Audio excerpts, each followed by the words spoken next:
कैसे हैं आप सब?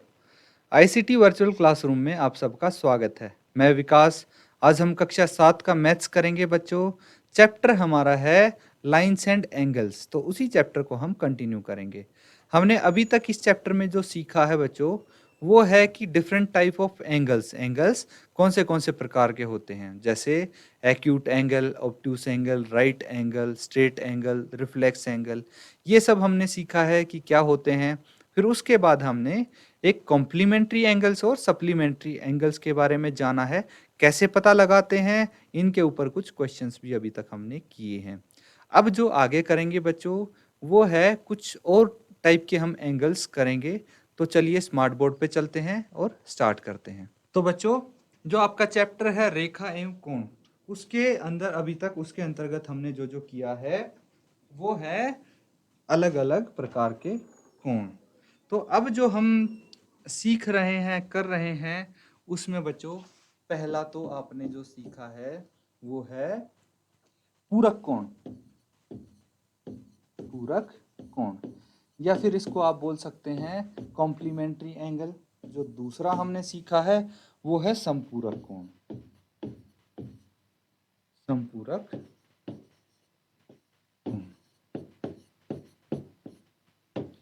तो इसमें क्या होता है, पूरक कोण में सम कितना होता है भाई? दो कोण होते हैं जिनका सम होना चाहिए 90, तो वो कहलाएंगे पूरक कोण। और अगर दो एंगल्स का सम 180 डिग्री है तो वो बोलेंगे उनको समपूरक कोण या फिर सप्लीमेंट्री एंगल्स। तो ये तो हो गया पूरक और समपूरक। अब जो हमारे पास आता है बच्चों, उसको हम बोलते हैं आसन कोण। क्या बोलते हैं? आसन कोण। तो अब हम आज पढ़ेंगे आसन कोण के बारे में।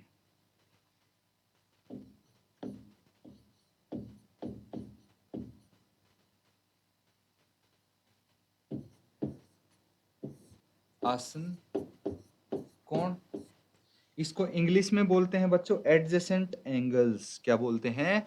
Adjacent angles. तो एडजेसेंट एंगल्स क्या होते हैं, किस प्रकार से इनको हम दर्शाते हैं, वो देखेंगे आज।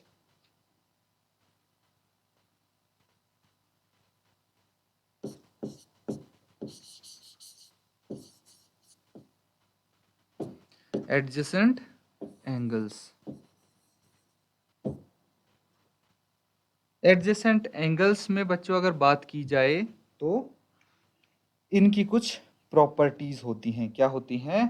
प्रॉपर्टीज होती हैं। तो ये हम ध्यान से देखेंगे, सुनेंगे कि क्या होते हैं एडजेसेंट एंगल्स। इनका बहुत यूज होने वाला है इस चैप्टर में। तो ये होता है कोणों का एक युग्म। क्या होता है ये? कोणों का एक कोणों का एक युग्म होता है ये, मतलब पेयर ऑफ एंगल्स होते हैं।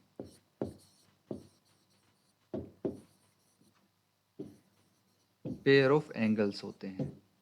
अब यहाँ पे मैं बना देता हूं कि भाई पेयर ऑफ एंगल्स क्या होते हैं। ये हम कुछ इस तरह से बना सकते हैं। ये तो एक ही एंगल हुआ, लेकिन मैंने यहाँ पे एक अगर लाइन और बना दी तो ये देखिए, ये पेयर ऑफ एंगल्स हो गए। इसको हम बोल सकते हैं आर्म। तो ये सारी तीनों क्या होगी? आर्म हो गई। जो ये है, ये पॉइंट है, इसको हम वर्टेक्स बोलते हैं। क्या बोलते हैं? वर्टेक्स बोलते हैं। ये चीज आप ध्यान रखना। तो वर्टेक्स को हिंदी में हम क्या बोल सकते हैं? वर्टेक्स होता है बच्चों शीर्ष। वर्टेक्स होता है शीर्ष, ठीक है। और आर्म क्या होती है? आर्म होती है भुजा। क्या होती है? आर्म भुजा होती है। अब देखिए, यहाँ पे कुछ इसकी प्रॉपर्टीज हैं जो हम करेंगे। क्या क्या प्रॉपर्टीज हैं देखिए, इसकी प्रॉपर्टीज हम करेंगे। भाई पता तो लगना चाहिए। हमें पता कैसे लगेगा कि अगर हमारे सामने एंगल आ गया तो ये एडजेसेंट एंगल है या नहीं है? जैसे अभी तक हमने किया था कि पूरक कोण क्या होता है। कैसे पता लगाओगे आप कि भाई दो कोण हैं, उनको हम ऐड करके देख लेंगे। अगर वो उनका सम आया 90 डिग्री तो वो पूरक कोण होंगे, नहीं तो नहीं होंगे। इसी तरह कैसे पता लगेगा हमें कि ये एडजेसेंट एंगल्स हैं या नहीं हैं? तो उसके लिए कुछ उसकी प्रॉपर्टी डिफाइन की गई है। तो देखिए पहली जो इसकी प्रॉपर्टी है वो ये है कि जो उनमें एक वर्टेक्स होता है वो कॉमन होगा। क्या होगा? कॉमन होगा उनका वर्टेक्स। वर्टेक्स कॉमन होगा। यहाँ पे आप देख पा रहे होंगे ये वर्टेक्स है, ये कॉमन है दोनों एंगल्स में। जो दो कोण हैं उनमें कॉमन है वर्टेक्स। जैसे ये एंगल आ गया, ठीक है, एक कोण ये हो गया और एक कोण ये हो गया। दो कोण हैं, ठीक है, लेकिन इनका वर्टेक्स कॉमन नहीं है, अलग अलग हैं दोनों के वर्टेक्स।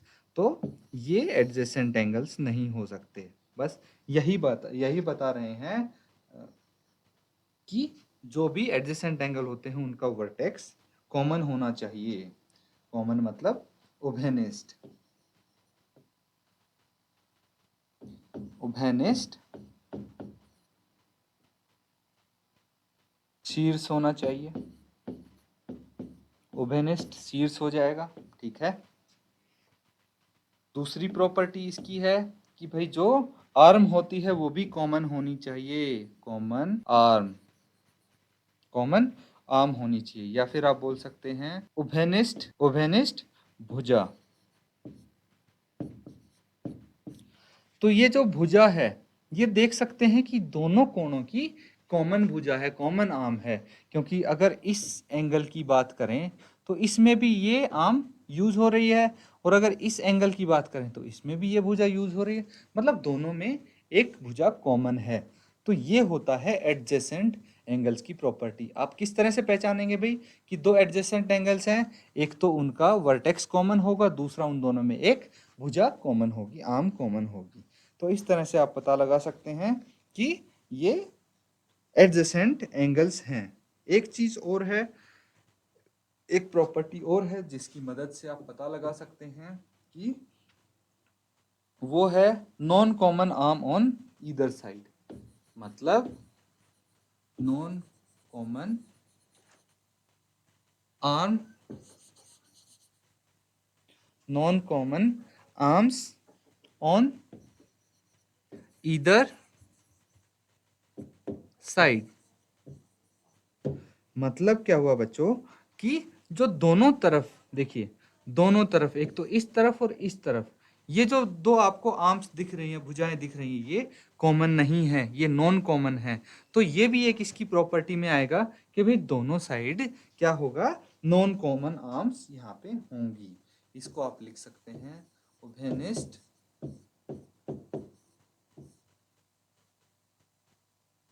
भुजा के एक एक तरफ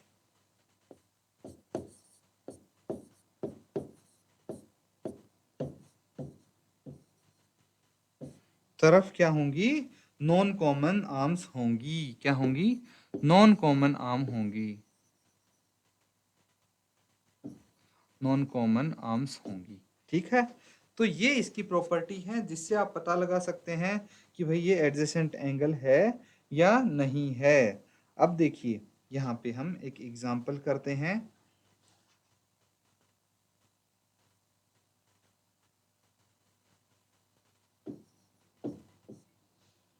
तो एग्जांपल है, मैं एक आपको यहाँ पे कोण देता हूं, एक पेयर ऑफ एंगल्स देता हूं।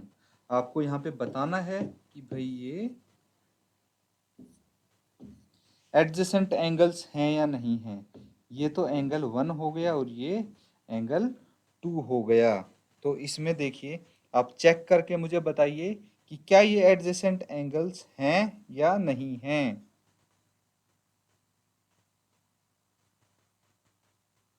तो इसका क्वेश्चन क्या बनता है? इसका क्वेश्चन बनता है बच्चों, क्या कोण AOB और BOC आसन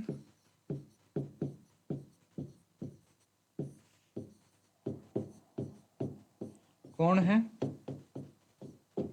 ये इसका क्वेश्चन बनता है।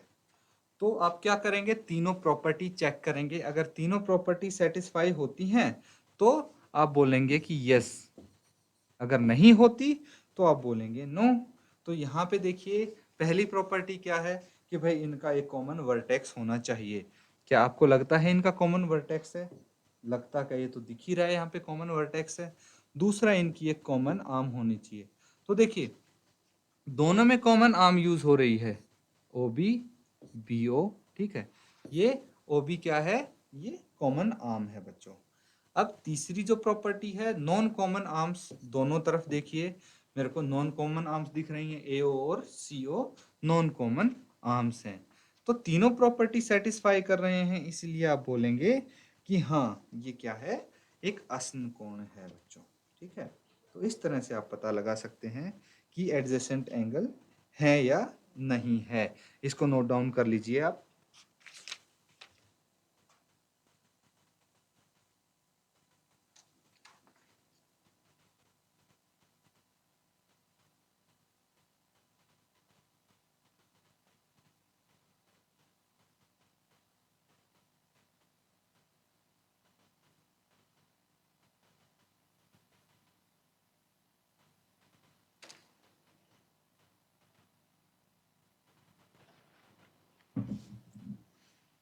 अब बच्चों मैं आपके सामने क्या करता हूं, कुछ एग्जाम्पल्स देता हूं। आपको बताना है, कुछ क्वेश्चन में लिखूंगा, आपको बताना होगा कि क्या ये असमकोण है या नहीं है।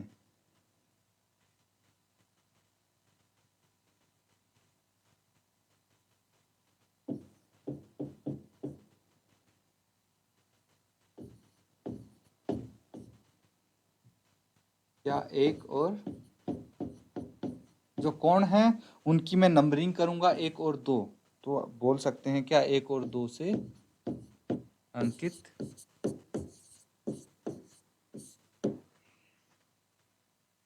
कोण आसन है, ये आपको बताना है। अब क्वेश्चन यहां पे लिख लेते हैं।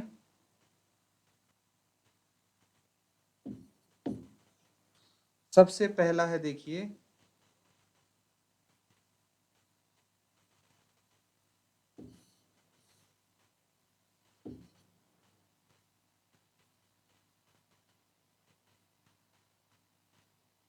ये तो हो गया कोण एक और ये हो गया कोण दो। तो आपको बताना है कि क्या ये आसन कोण है या नहीं है। एक है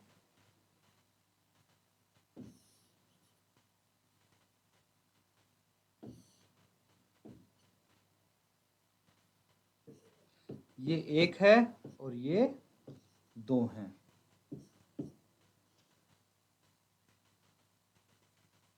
एक कोण कुछ इस तरह से बनाते हैं हम,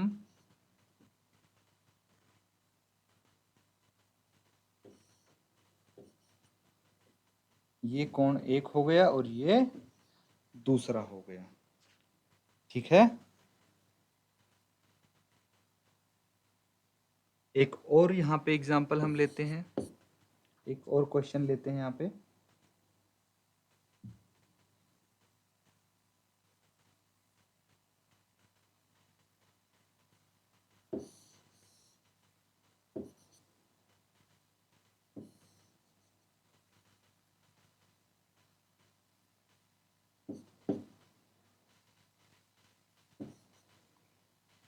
तो इनमें से बताइए बच्चों कौन से आसन कोण है और कौन से नहीं है।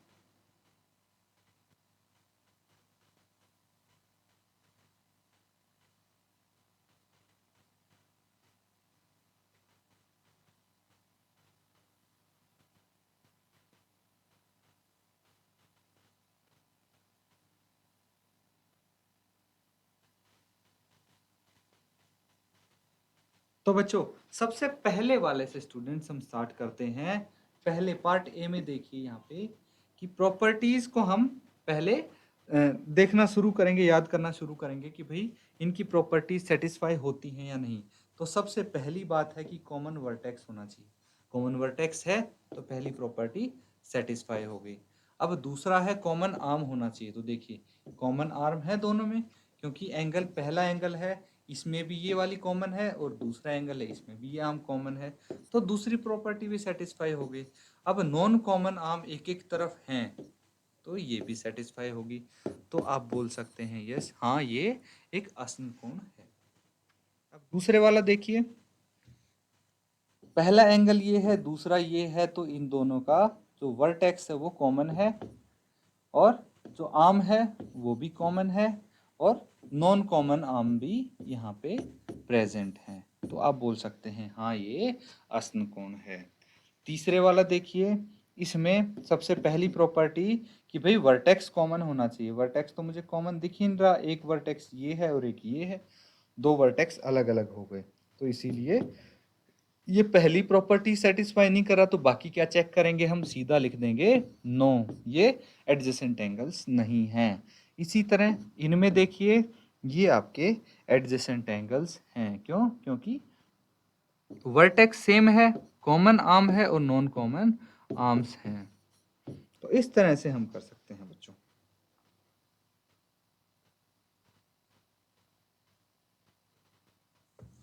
इसको नोट डाउन कर लो, फिर नेक्स्ट पार्ट करेंगे हम।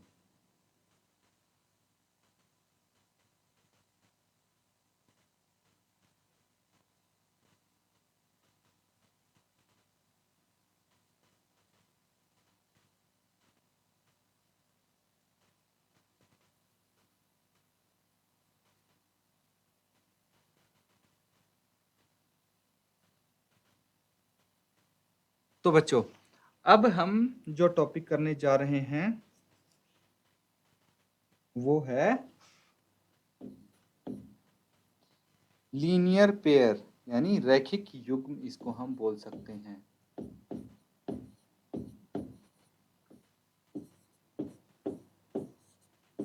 रैखिक युग्म यानी लीनियर पेयर, लीनियर पेयर इसको हम बोल सकते हैं बच्चों। अब देखिए लीनियर पेयर का मतलब क्या होता है, रैखिक युग्म का क्या मतलब होता है? ये होता है बच्चों एडजेसेंट एंगल्स होते हैं। ये क्या होते हैं? एडजेसेंट एंगल्स होते हैं।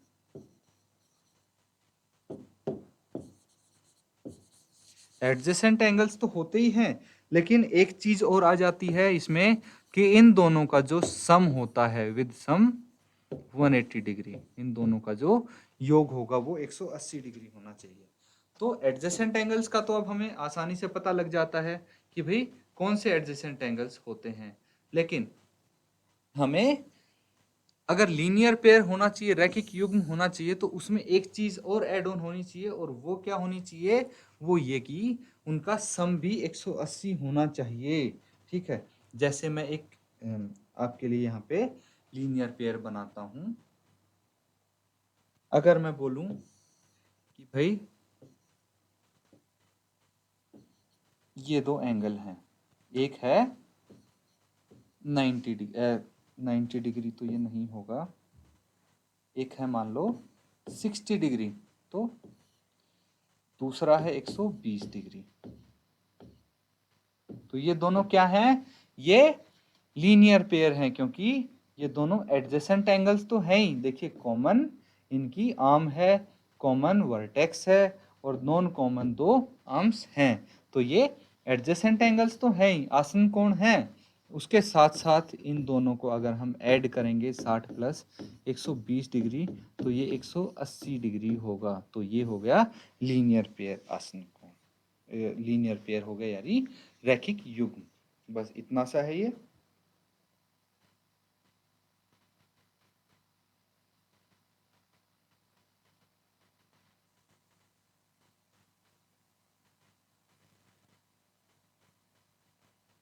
तो इसके भी बच्चों कुछ क्वेश्चंस मैं आपको देता हूं, कुछ एग्जांपल्स आपको बताना है कि इसमें से कौन से रैखिक युग्म बनाते हैं और कौन से नहीं। ठीक है, तो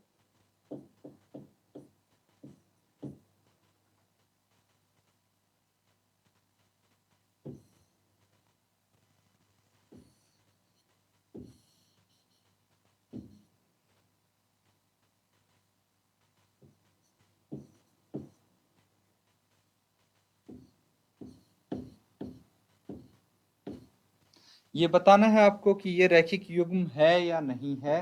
इसी तरह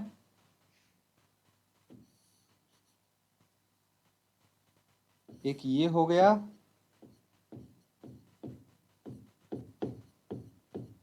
क्या ये रैखिक युग्म है या नहीं है, ये आपको बताना है। एक और आप लिख लीजिए, इनमें से आपको बताना है कि कौन से रैखिक युग्म हैं और कौन से नहीं हैं।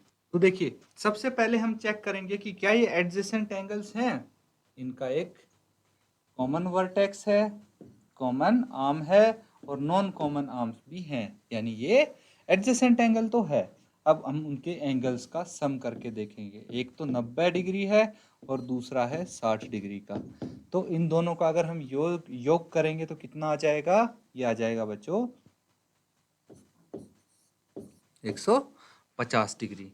लेकिन लीनियर पेयर के लिए कितना चाहिए? 180 डिग्री चाहिए। इसीलिए हम बोल सकते हैं नो, ये लीनियर पेयर नहीं है या फिर रैखिक युग्म नहीं होगा।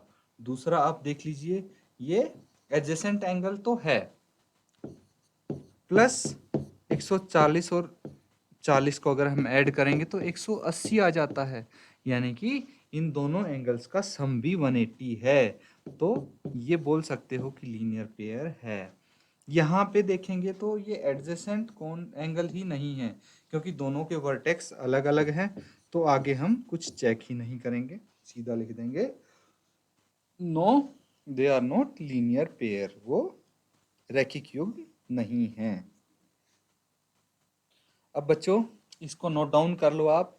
फिर अगला नेक्स्ट करेंगे हम, नेक्स्ट पार्ट जिसमें आता है वर्टिकली अपोजिट एंगल्स या फिर शीर्षाभिमुख कोण जिनको हम बोलते हैं। तो इसको नोट डाउन करो, शीर्षाभिमुख कोण, या फिर इसको बोल सकते हैं वर्टिकली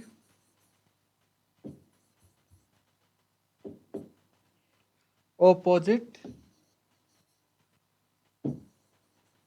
वर्टिकली ऑपोजिट एंगल्स। तो क्या हुआ? मतलब ये है कि जो भी शीर्षाभिमुख कोण होंगे या वर्टिकली अपोजिट एंगल्स होंगे वो इक्वल होंगे, आर इक्वल, बराबर होंगे, वो समान होंगे। ठीक है, तो ये है ये प्रॉपर्टी। तो मैं वर्टिकली अपोजिट एंगल्स बनाता हूं यहाँ पे। तो अगर मैं बोलूं कि ये एंगल 30 डिग्री का है तो इसका मतलब ये भी 30 डिग्री का ही होगा। ये चीज यहाँ पे बताती है कि ये वर्टिकली अपोजिट एंगल्स हैं तो सेम होंगे।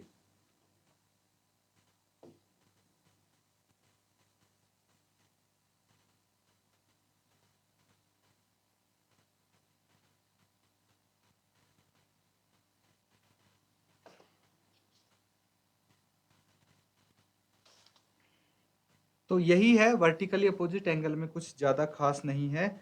इसको बच्चों आप नोट डाउन कर लें कि वर्टिकली अपोजिट एंगल क्या होते हैं। अब देखिए, एक क्वेश्चन मैं आपके सामने यहाँ पे लिखूंगा, आपको वो सॉल्व करना है। एक मैं आकृति यहाँ पे बना रहा हूँ, फिगर मैं आपको बना के दूंगा।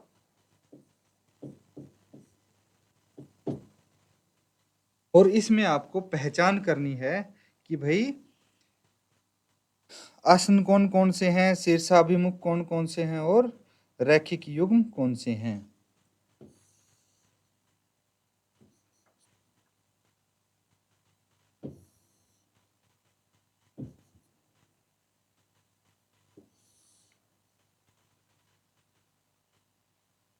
इनकी मैं नेमिंग कर देता हूं।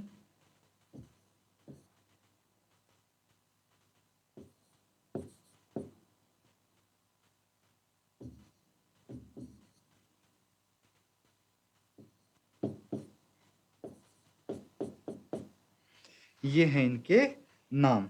अब आपको क्या करना है? पहचान करनी है, पहचान कीजिए।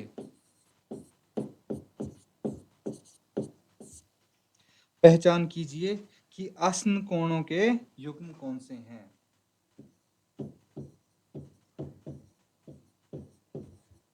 आसन कोणों के युग्म। दूसरा जो आपको पहचान करनी है वो है बच्चों रैखिक युग्म। रैखिक युग्म। और जो तीसरा आपको पहचान करनी है वो है शीर्षाभिमुख। तो इसमें आप बताइए कि कौन से यहाँ पे सबसे पहले जो आता है आसन कोण है।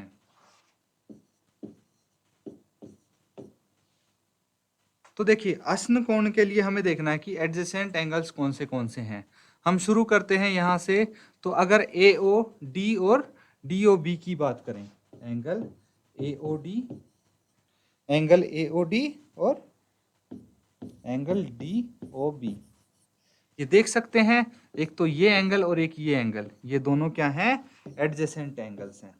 ऐसे ऐसे आपको 4 युग्म और मिलेंगे, 4 युग्म जो आप खुद फाइंड आउट करेंगे बच्चों। ठीक है, इसी तरह मैं बी वाला भी बता देता हूं एक, बाकी युग्म आप फाइंड आउट करेंगे। तो अगर बी की बात करें तो देखिए जो इसमें यहाँ पे आपको आसन कोण मिलेंगे, ठीक है, एडजेसेंट एंगल्स मिलेंगे, तो उनमें से ही कोई होंगे क्या रैखिक युग्म, और कुछ नहीं होंगे जिनका सम 180 डिग्री नहीं होगा, वो नहीं होंगे। तो ये देखिए ये एक स्ट्रेट एंगल स्ट्रेट लाइन पे कोण बना रहे हैं, तो ये सम 180 होगा एंगल ए ओ बी का और एंगल डी ओ बी का, इसीलिए ये क्या होंगे भाई रैखिक युग्म भी होंगे। तो 2 और ऐसे हैं जो आपको फाइंड आउट करने हैं। ठीक है, 2 युग्म हैं जो रैखिक युग्म होंगे, वो आपको पता लगाने हैं और लिखने हैं। अब सी वाला बात करते हैं, सी की वर्टिकली अपोजिट एंगल शीर्षाभिमुख कोण। तो शीर्षाभिमुख कोण देखिए अगर मैं बात करूं यहाँ पे, एक तो कोण ये हो गया, ये दोनों क्या हैं शीर्षाभिमुख कोण। तो कौन सा हो गया एंगल ए ओ डी और दूसरा हो गया एंगल सी ओ बी या फिर बी ओ सी, बी ओ सी हो गया। एक और मिलेगा बच्चों आपको जो क्या होगा, एक और है जो आपको फाइंड आउट करना है जो शीर्षाभिमुख कोण होगा। देखिए ये दोनों वर्टिकली अपोजिट एंगल्स हैं। तो बच्चों जो आज हमने क्वेश्चंस किए हैं, जो टॉपिक्स आज हमने कवर किए हैं, उम्मीद है वो आप सबको समझ में आए होंगे। अगर कोई आपको डाउट होता है तो अगले सेशन में आप उस डाउट के बारे में ज़रूर पूछें। इसी के साथ बच्चों आज का लेक्चर हम ख़त्म करते हैं। Thank you and have a nice day.